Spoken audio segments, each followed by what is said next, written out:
Welcome guys, this is Maker's Mead. Today I'm going to show you how to make your very own mead. If you like this video, make sure to leave a like and give us a follow.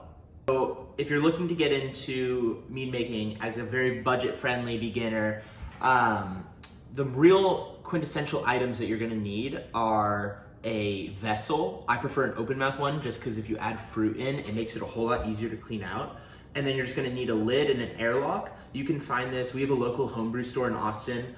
They sell the combination of these two for like $2. So pretty affordable. This is about 8. You can use it as many times as you want. Same goes for the lid. So let's say 10 bucks for the container it's in. Again, that can be reused. And then what else you're gonna need is you're gonna need honey. I prefer a high quality, raw, organic. Yeast is pretty adaptable. It will, grow and develop and create ethanol under really any condition. I will say though, higher quality honey definitely helps. Honey is antibacterial, so you really don't have to worry about it going bad by not using a high enough quality of a honey. But the higher quality, the better it tastes, the more flavor there is. So definitely recommend a higher quality honey. And then beyond that, you really just need a yeast. I go with this one. It's a wine specialty, a D47 Leuven. Been using it for all the batches so far. Absolutely great. Use half a packet of that. Dirt cheap, maybe like 50 cents.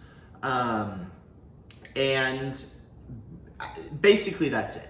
You can go with some fancier things. You can add nutrients. All of that is, I would highly encourage you to do so. But at the end of the day, I would add about 2 to 3 pounds of honey. If you do 3 pounds for a gallon, assuming you're using water and not some sort of juice, it'll get you about 14–15%. If you're using 2.5 pounds, maybe 12%, and then like 9-ish% if you're going 2 pounds. So the more honey you add, the stronger it'll be. And I've also found the longer the fermentation takes. As you can see, both these are bubbling right now, so they're in active fermentation. Both of these are about 12%. And then I talked about other nutrients. So for other nutrients, we have Fermade O. I think this entire bag is 20 bucks. It's lasted me probably 11-ish batches so far. Basically, this just makes sure that the nitrogen content environment within your mead is optimal for the yeast. And then we also have an energizer. And this you have to be very careful with because you can ruin your mead if you add too much energizer. But I'll talk about that in a second.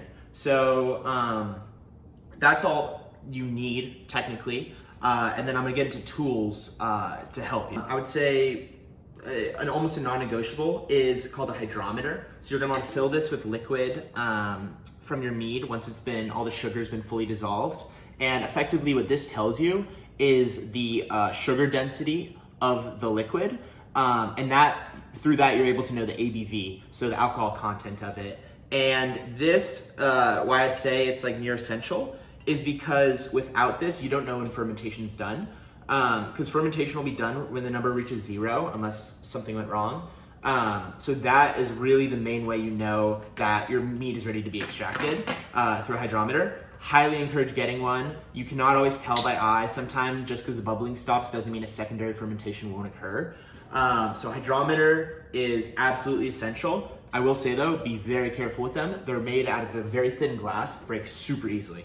Next up, a baster. This just helps with tastings. This helps with adding the liquid to the hydrometer reader, the beaker. And the reason you want a beaker the reason you want a baster instead of just pouring it is dead yeast falls to the bottom and you get very heavy sediment there, and you don't want to disturb that. You want it to settle and you want the mead to start to clear up, because that's how you get a more refined, developed flavor, and it also helps it age better. So everything you do not want to disturb the dead yeast on the bottom. I believe they call it lees. And a part of that process is you want an auto siphoner. So effectively what you do here is you use vacuum force to pull, and then it will suck the liquid through, and you want that in there. And then if it's called re-racking. You want to re-rack it to another vessel. You do this and then it sucks it out, so that way none of the water or none of the mead gets disturbed, and none of the sediment. You don't have to deal with a cloudy mead that now has to sit for another 2 months to clear up, because you'll find out in mead making, it's a hassle to get it to clear up. There's tons of additives people use. I'll talk about a few of the additives. So this really isn't essential. You don't need it. But we have potassium sorbate and potassium metabisulfate. These are stabilizers. So these ensure that you do not reincur another fermentation cycle by back sweetening. This ensures that the yeast is no longer capable of producing any alcohol. It's effectively dead or stabilized. And then you're able to add a sweetener at the end if you want kind of a sweet touch on your mead.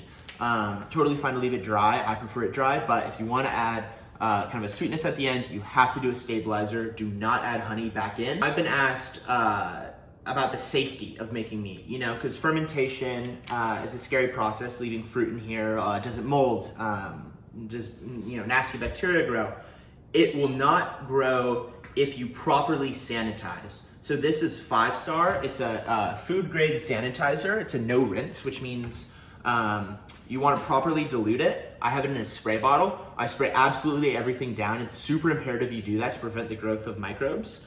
And you don't have to rinse it. You don't have to wash it. I'll usually shake it out to make sure there's not too much, because I'm sure it's probably not great for you. But properly dilute it, spray absolutely everything down. We've never had an issue with any botulism or anything nasty like that. But proper sanitation is absolutely key. You want to sanitize everything. And when you're bottling it into your wine bottles, you want to sanitize the cork, you want to sanitize the bottle. That just makes sure everything goes smoothly, because you don't want to spend 2 months and a decent amount of money on a project just for it to spoil. So do not just wash out with soap. You need to get a sanitizer. Get a real food grade sanitizer. Star San is kind of the gold standard, so I would highly recommend that.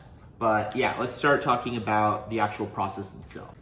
All right, now that we've talked about all the equipment and proper sanitation, it's on to mead making. So mead making itself is super simple. Probably takes me 10 minutes for a batch, seriously.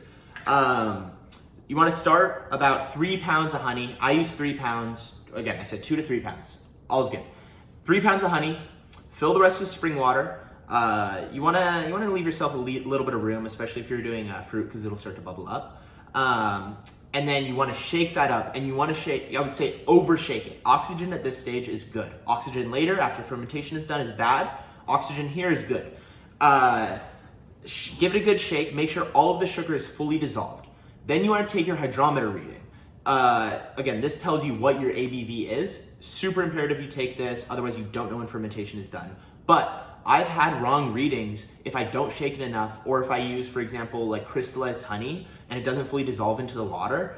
You get wrong readings. So make sure that all the sugar contents that you added are very well blended into the water. Otherwise, you're gonna get a wrong reading and you're gonna be kind of guessing this whole operation.